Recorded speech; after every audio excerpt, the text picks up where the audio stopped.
Losing loved ones is hard. It's so hard. And the process to recover from that loss, so grief, it's a complex emotion. Now, I'm not going to lie. I've been pretty blessed. I'm 34 years old, and I've only experienced loss twice in my life from those closest to me. The first person was my grandmother. I lost her at 25, and that shook up my whole world. She was like my mom. I told her everything, especially when I went off to school. I would call her 2 and 3 times a day just to tell her about whatever was on my mind. And she always answered, and she always made me feel seen. And losing her was tough because I had never experienced loss before. And it's hard to watch someone that you love so much kind of like deteriorate in front of you. And when she got sick, it happened so fast. Within 8 months of her stroke, she just got smaller and smaller. She lost a lot of weight very quickly. And then she was gone within 8 months' time. And it took a lot for me to grieve her loss. One thing I noticed about myself is it doesn't hit me right away. And that's why I said grief itself is a complex emotion, because you'll have good days, bad days.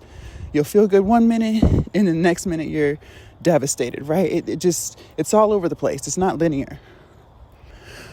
Well, last week, I had to put my dog down. And that was hard. It was extremely hard. His name was Brody. And I had him since he was 6 weeks old. And when I put him down, he was 10 and a half years old. So I was blessed again to have him for as long as I did. He was a Yorkie Bichon mix, and he was the sweetest boy ever. Oh my goodness. He was such a good dog. He was about 18 to 19 pounds, so medium-sized dog. And he never tore up anything. And I know people have dogs, and their dogs will get into everything, tear up shoes and rugs. And Brody never did any of that. I would leave him out while I was gone. He was not in a cage. He used to lay in the bed with me, cuddle with me on the couch. And so I had to put him down. He started to have bloody stool, and it just got worse and worse. And he lost a lot of blood in that process. Had to get him a blood transfusion. That was tough. Because I was like, I thought, when I took him to the vet, I thought, it was going to be some type of pill. And then, he'll be back to his old self within a week or two. And so when I took him, he was very weak.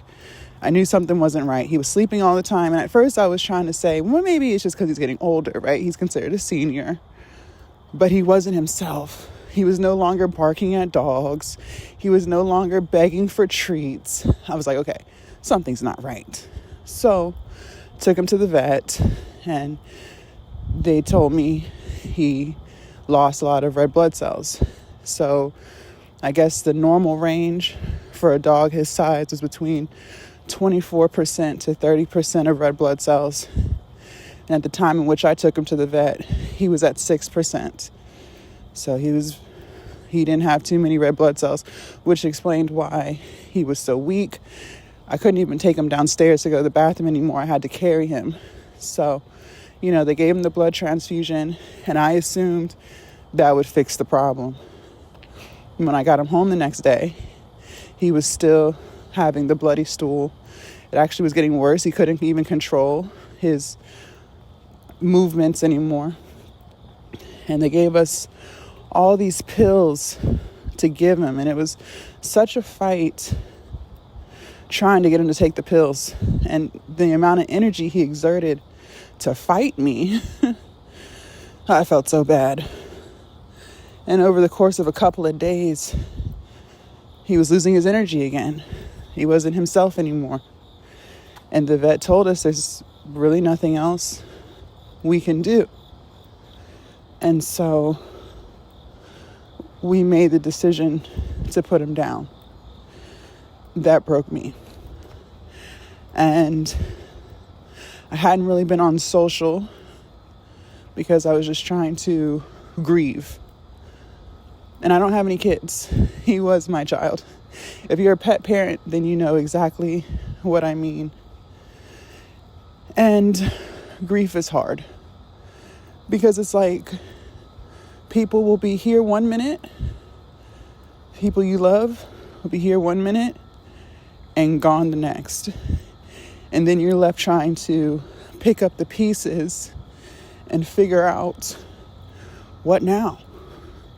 You know, things are different now.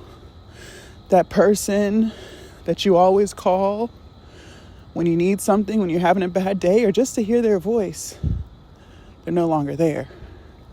Or your furry friend that runs to the door to greet you because they're just so excited to see you isn't there. And it's hard. But you have to keep pushing, right? You can't stop. Yes, breathe, take time, reflect, but don't stop moving.